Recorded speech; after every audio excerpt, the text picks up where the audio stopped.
सो न कराए पाप कही देगी।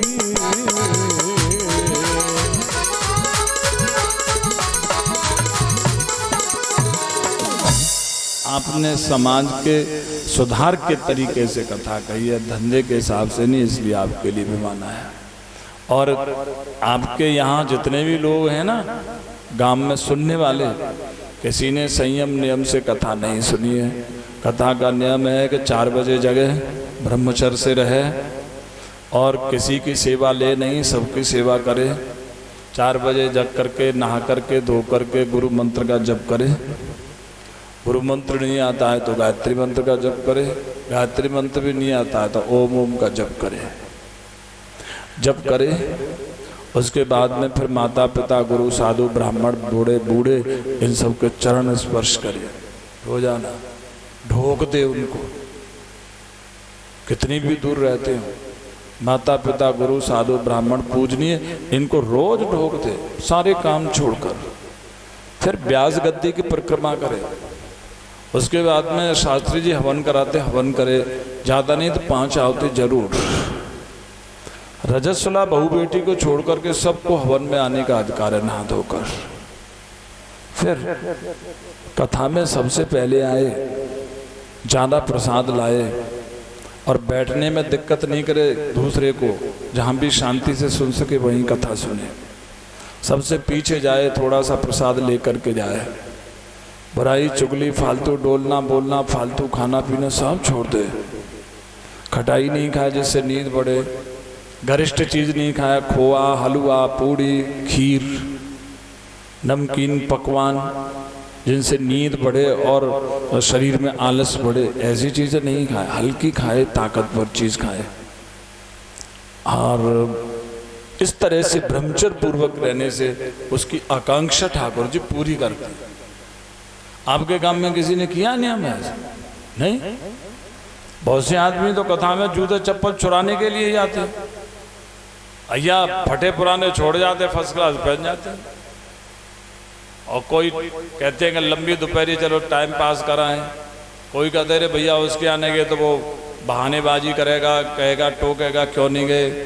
और कुछ इसलिए आते हैं कि भगत जी नाम दर गया कथा में नहीं गए। तुम कैसे भगत जी कथा में नहीं जाते? कई तरह के लोग हैं। जाकी रहेगी जाकी रहेगी भावना जैसी,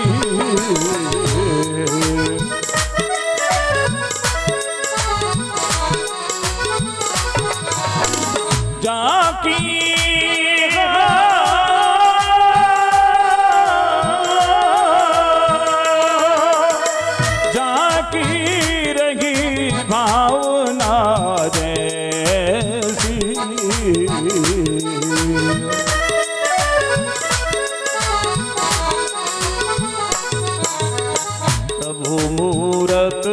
देखी तिन तैसी,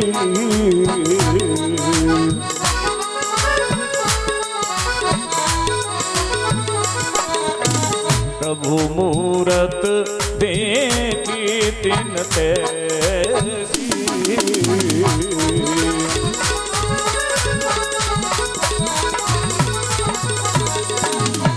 और कुछ लोग कथा सुनने के लिए आते हैं तो केवल ये देखने के लिए आते हैं कि व्यास की कोई गलती पकड़ें, चुगली करें, बुराई करें। तो कुछ सुनने वाले व्यास जी की बुराई करते हैं, उनको कोई बैकुंठ मिलेगा, नरक मिलेगा। कुछ जो करवा रहा है उसकी बुराई ढूंढते हैं, उसकी बुराई करते हैं। कथा कहने वाले की और कराने वाले की दोनों की बुराई चुगली, ये तो महानरक है। सबकी निंदा जो नर करगी,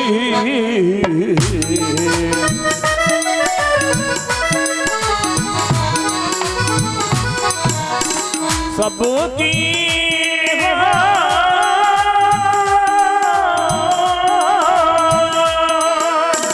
सबकी निंदा जो नर करगी।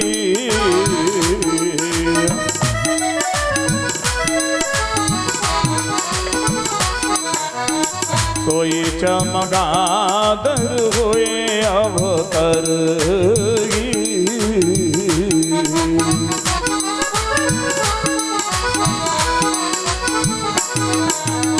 सोई चमगादड़ हुए अवतर।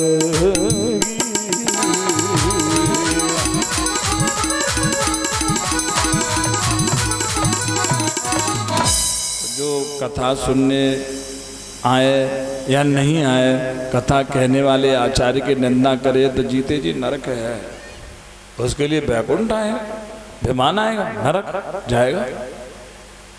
इसलिए तुम्हारे गांव ने नियम से कथा नहीं सुनी। गौकर्ण महाराज ने कहा महाराज आपका धन्यवाद, शुक्रिया, बहुत बहुत धन्यवाद। लेकिन संत वो नहीं होता है जो अपने कल्याण के लिए भजन ध्यान करता है। संत वो होते हैं जो समाज के कल्याण के लिए अपने जीवन को भी लगा देते हैं, अपने सुख को भी लगा देते हैं। जो आराम करे सुख ले वो संत है ही नहीं। संत तो वो जिसकी जिंदगी में से आराम नाम की चीज ही हमेशा के लिए खत्म हो, कभी नहीं। सुख के लिए मौज के लिए तो आराम है ही नहीं। हाँ, थक गया है तो थोड़ा शरीर को ताकत देने के लिए, फ्रेशनेस के लिए विश्राम कर सकता, आराम नहीं। समाज का कल्याण हो, इसलिए बैकुंठ से ज्यादा जरूरी है समाज का सुधार। उन्होंने दोबारा कथा कही तो पूरा के पूरे गांव ने संयम नियम से सुनी और पूरा गांव गौकर्ण महाराज विमान में बैठकर बैकुंठ को गए। बोलिए श्री संत भगवान की। यहाँ भगवान आए, प्रहलाद, उद्धव, अर्जुन भी आए। भगवान ने कहा जहाँ संत कथा कहते मैं वह जरूर आता। सुखदेव जी आए, उन्होंने कहा कि इस कथा को कंठ से पान करना चाहिए। और इस तरह से यहाँ नारद जी ने पूरी कथा श्रवण करी। उन्होंने सनकादि ऋषियों को दंडोत प्रणाम करके विदा किया। बोलिए श्री नारद जी महाराज की। शौनक जी ने कहा कि ये आपने कथा का बड़ा सुंदर महात्मा। कहने लगे कि हे शौनक, जब महाभारत का युद्ध हो गया उसके बाद अश्वत्थामा ने द्रौपदी के 5 पुत्रों के सर काट लिए। अश्वत्थामा को पकड़ करके सिर के बाल मूड़ दे, मस्तिष्क की मणि।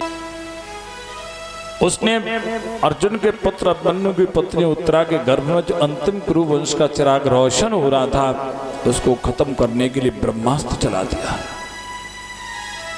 उस समय पर भगवान श्री कृष्ण पांडवों से विदा लेकर उद्धव रथ का संचालन कर रहे थे, द्वारका जाने वाले थे। उत्तरा रोती तड़पती हुई भगवान श्री कृष्ण की तरफ दौड़ रही थी। भगवान ने उत्तरा को अपनी तरफ आती हुई रोती हुई देख करके उद्धव से रथ को रुकवा कर जैसे ही वो उत्तरा की तरफ आते, उत्तरा उनके चरणों में गिर पड़ी, फूट फूट करके रोने लगी। वह आग का गोला भले ही मुझे राख कर दे, लेकिन मैं अपने बच्चे की जिंदगी की आपसे भीख मांगती हूं। शौनक नहीं होता, शक्ति प्रदर्शन होता, अपनी ताकत का दिखावा होता। जैसे सेवा आदमी के पास में नौकर है, नौकरों से भी कराई जा सकती है, लेकिन सेवा नहीं होती है, शरीर से, तन मन और धन से होती है, वो सेवा है। और केवल धन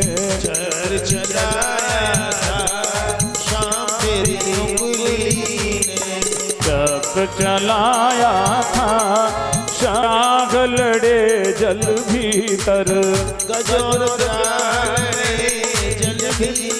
जो भर सुन रही जबू पर,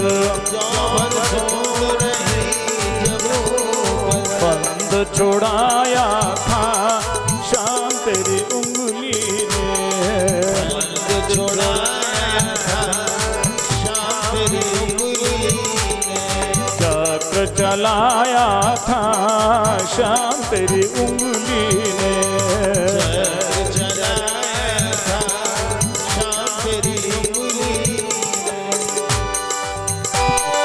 ब्रज पर सुरपति को किया था, सुरपति को किया था, नख पर गिरवर उठा लिया था, नख पर गिरवर उठा लिया था, मान बढ़ाया था शाम तेरी उंगली ने, मान बढ़ाया था शाम तेरी उंगली ने, चक्र चलाया था शाम तेरी उंगली ने,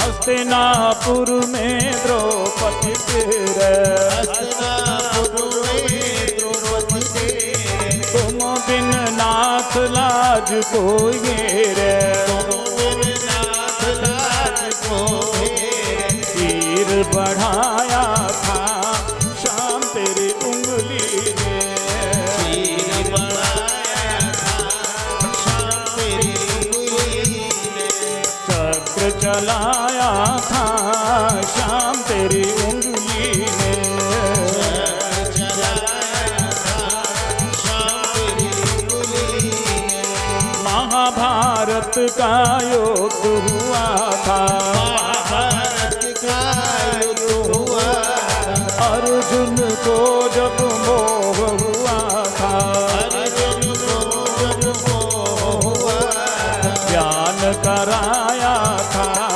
शाम तेरी उंगली ने, कराया था शाम तेरी उंगली ने, चक्र चलाया था शाम तेरी उंगली ने, चलाया था शाम तेरी उंगली ने, भीष्म ने जब करी प्रतिज्ञा, भीष्म ने जब करी प्रतिज्ञा, प्रणय अपने की करी अवज्ञा, प्रणय अपने की करी अवज्ञा, शस्त्र उठाया था शाम तेरी उंगली ने, उठाया था शाम तेरी उंगली ने, चक्र चलाया था शाम तेरी उंगली ने, चलाया था शाम तेरी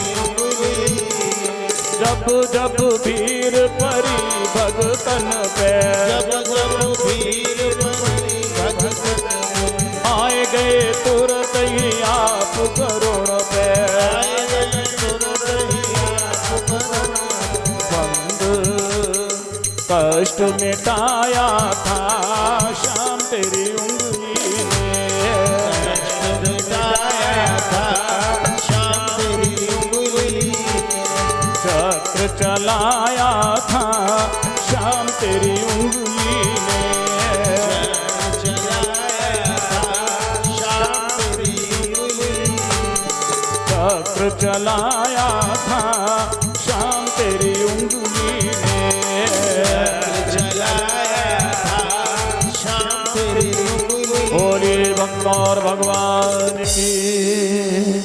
इस तरह से गर्भस्थ परीक्षित की भगवान ने रक्षा करी। फिर वो महात्मा पांडव, द्रौपदी, ऋषि मुनियों, ब्राह्मणों को साथ लेकर कुरुक्षेत्र में जहाँ पितामह भीष्म अर्जुन के बाणों के शैया पर थे वहाँ गया, उनको दर्शन दिया। उन्होंने उनकी स्तुति अर्चन बंदन सरसैया से भावना से करी। पितामह भीष्म ने भगवान के कहने पर पितामह भीष्म ने पांडवों को धर्म, अर्थ, काम और मोक्ष का उपदेश कर शरीर को पूरा किया। और यहाँ भगवान श्री ने यहाँ आकर महलों में फिर पांडवों से विदाई ली। कुंती से कहा तो कुछ भी मांग ले बुआ। तो उन्होंने कहा गोविंद मैंने आज तक दर्द झेले और तुम्हें याद करती रही। इस राजपाट की खुशी में मैं तुम्हें भूल नहीं जाऊँ, मुझे और दर्द दे दो, ऐसा किसी ने नहीं मांगा। फिर वो वहां से द्वारका पहुंचे शौनक। बोली श्री द्वारकाधीश भगवान की। और यहाँ कुछ महीनों के बाद में शुभ घड़ी नक्षत्र मुहूर्त में उत्तरा के गर्भ से सुंदर बालक का जन्म हुआ। इनका नाम युधिष्ठिर महाराज ने ब्राह्मणों को बुला करके जात कर्म दी, संस्कार दान दक्षिणा दी। ब्राह्मणों ने इनका नाम विष्णुनाथ रखा और कहा कि राजर्षि नाम जनयता शास्ता चोत्पथ गाम नाम इसके बच्चे भी राजर्षि होंगे। निगृहीता कलेरेश भुवो धर्मस्य कारणात्, ये कलयुग का दमन शमन करेगा और तक्षक के द्वारा मृत्यु का समाचार सुनकर गंगा किनारे सुखदेव जी से ज्ञान के द्वारा अभय पद को प्राप्त करेगा। ये परीक्षित के नाम से संसार में मशहूर हुआ। संयेश लोके विख्यात परीक्षित यत् प्रभु। बोलिए श्री परीक्षित महाराज की। और इस तरह से ये परीक्षित का जन्म हुआ। धीरे धीरे बच्चा बड़ा हुआ, जवान हुआ, करीब 30 साल से अधिक की उम्र हो गई। भगवान श्री अपने धाम को गए। अर्जुन उनके साथ में से जब लौट रहे थे, भीलों ने लूट लिया। उसी समय में विदुर जी ने यहाँ उद्धव जी से मिलकर पांडवों को दर्शन दिया और अपने भाई धृतराष्ट्र को योग की शिक्षा देकर उन्होंने भेज दिया हरिद्वार, जहाँ उन्होंने 5 दिन में योगाभ्यास के द्वारा शरीर को त्याग कर मोक्ष प्राप्त किया। जंगल में लगी आग में उनको गांधारी के शरीर जल करके भस्म हो गए। यहाँ जब सवेरे पांडवों को चाचा ताऊ ताई नहीं मिले तो बहुत रोए। नारद जी ने उनको समझा बुझा करके शांत किया। तब अर्जुन लौट। यज्ञ छोटा बड़ा होता दक्षिणा से, क्योंकि दावत भी होती है जिसमें दक्षिणा नहीं दी जाती। किसी की भी दावत कर दो, लेकिन यज्ञ उसको कहते हैं जिसमें साधु ब्राह्मणों को दक्षिणा दी। तो बड़ी बड़ी दक्षिणा वाली भी रो रही थी। परीक्षित महाराज ने देखा कि ये कौन है एक पांव वाला। पूछा कि भैया तुम कौन हो? महाराज में धर्म। हाँ, लेकिन धर्म के तो 4 चरण होते हैं, तुम्हारा एक। हाँ, भगवान कृष्ण थे तब मेरे 4 चरण थे। तप, शौच, दया और सत्य। तप मेरा सत्य में चला गया, शौच मेरा त्रेता में चला गया, दया मेरा द्वापर में चला गया, और एक ही चरण रह गया है सत्य का। इसको ये जो बधिक है ना, ये बधिक नहीं है राजन, ये कलयुग है। एक ही धर्म का लक्षण रह गया, सत्य माने भरोसा, विश्वास। सरकार कागज को चलाती है, 1000 रुपये में लिख देती है कि 1000।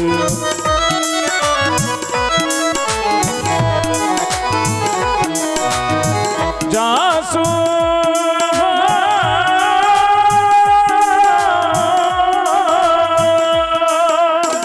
जासुराज प्रिय प्रजा दुखारी।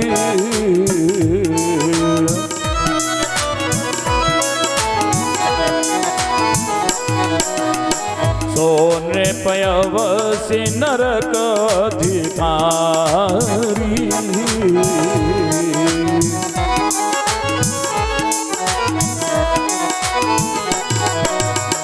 सोने पयवसी नरक अधिकारी।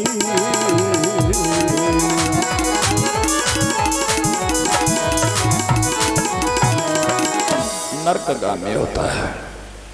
परीक्षित ने तलवार उठाई उस बधिक को मारने के लिए, लेकिन दुष्ट लोग बहुत चालाक होते हैं।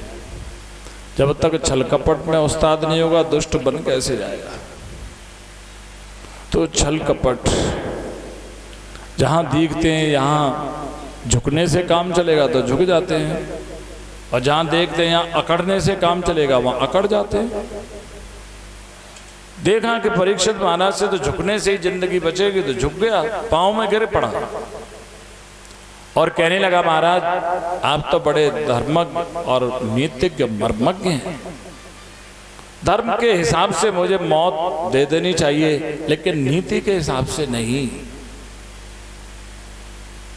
कोटि विप्र वध लागे जाऊ,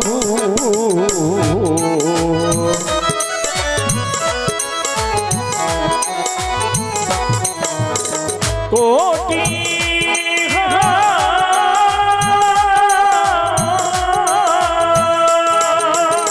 कोटि विप्र वध लागे जाऊ।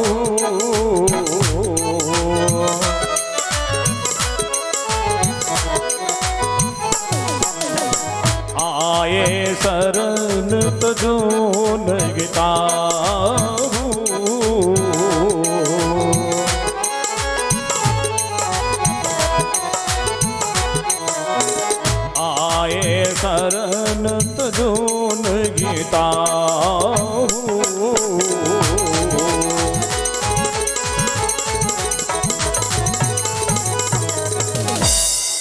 धर्म तो कहता है कि मैंने पाप किए तो मुझे मौत दे देनी चाहिए, लेकिन नीति कहती है कि चाहे कितना ही हत्यारा हो, ब्राह्मणों करोड़ ब्राह्मणों की हत्या करी हो, अगर शरण में आ गया है तो उसकी रक्षा करनी चाहिए, मारना नहीं चाहिए, नीति है।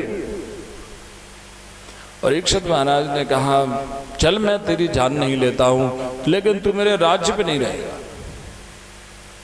क्योंकि मेरे राज्य में धर्मात्मा साधु महात्मा रहते हैं और तू पहुंचेगा तो वहां उनके धर्म को नष्ट करेगा, भ्रष्ट करेगा, राज्य की व्यवस्था को खराब करेगा, इसलिए तू मेरे राज्य की सीमा के बाहर जा। उसने कहा महाराज आपका राज्य तो पूरी धरती पर है, बताइए हम कहाँ रहे? और पूरी धरती पर आपका राज्य, पूरी धरती पर नहीं रहे तो सीधे सीधे मौत है, अप्रत्यक्ष रूप से। परीक्षित महाराज ने कहा चल मैं तुझे जगह देता हूं, द्यूतम पानम स्त्री सुना यत्रा धर्मश्चतुर्विधा। द्यूत जुआ, जहां पर जुआ होता है वहां पर धर्म होती और न शर्म होती।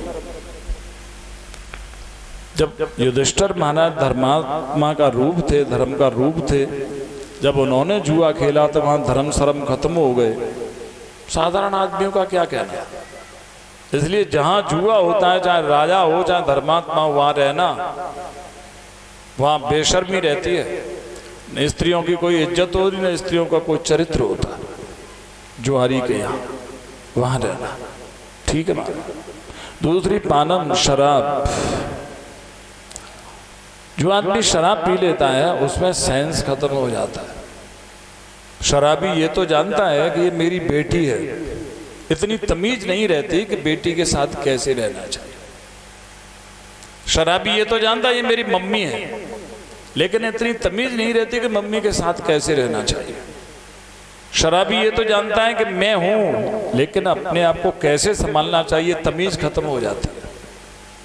शराबी ये तो जानता है मैं क्या बोल रहा हूं, लेकिन तमीज खत्म हो जाती है कि क्या बोलना चाहिए क्या नहीं बोलना चाहिए, सब खत्म हो जाता है। यही बात जानवर में और आदमी में फर्क करती है। जानवर भी अपने घर को अपनों को पहचानता है, लेकिन उसमें तमीज नहीं, ढोर ही तो है, लेकिन उसको ढोर कुदरत ने बनाया, सेंस दिया ही नहीं, समझ दी ही नहीं। और ये आदमी होकर के ढोर बनना, अपने सेंस को खत्म कर रहा है, समझ को खत्म कर रहा है, बुद्धि को खत्म कर रहा है, संस्कार को खत्म कर रहा है, पुण्य को खत्म कर रहा है, अपनी इंसानियत को खत्म कर रहा है, अपनी शर्म को, धर्म को, इज्जत को, सबको तबाह कर रहा है। पहले राजा लोग पीते थे तो युद्ध में लड़ने के लिए, क्रोध पैदा करने के लिए, जैसे ताकत जोश आ जाए। तुम कहां कारगिल पे जा रहे हो, या कश्मीर में उग्रवादियों को मारने जा रहे हो, या IS के आतंकवादियों को मारने के लिए जा रहे हो सऊदी अरब। ये निरा नंगपन है, ये निरा गुंडापन है शराब पीना। और कहते छत्री तो पीते, छत्री जैसे तुमने कौन सा कर्म किया भैया? क्षत्रिय कहते क्षतात त्रायते स क्षत्रिय, जो अधर्म के खिलाफ खड़ा हो, चाहे जान चली जाए, जान भी दे दे, वो क्षत्रिय होता है। तुमने कौन से अधर्म के लिए खड़े हुए हो? अधर्म के खिलाफ नहीं हो, अधर्म के लिए खड़े हो गए। तो जो आदमी शराब पीता है वहां सिवाय बेशर्मी के और कुकर्म के कुछ नहीं होता, वहीं पे रहना। चाहे कोई भी पीता हो शराब। रावण ब्राह्मण था, वेद पाठी था, त्रिलोक पति था, ऐसा पंडित, विद्वान, तपस्वी, योगी, ज्ञानी, ध्यानी, ताकतवर आज तक न कोई हुआ न होगा। एक शराब के कारण और रावण ब्राह्मण होते हुए राक्षस कहलाने लगा। तो जो आदमी शराब पीता वो सीधा राक्षस है, सीधा कुकर्मी नंबर 1 है, क्योंकि सारे कुकर्मों की मम्मी शराब है। हरे रामा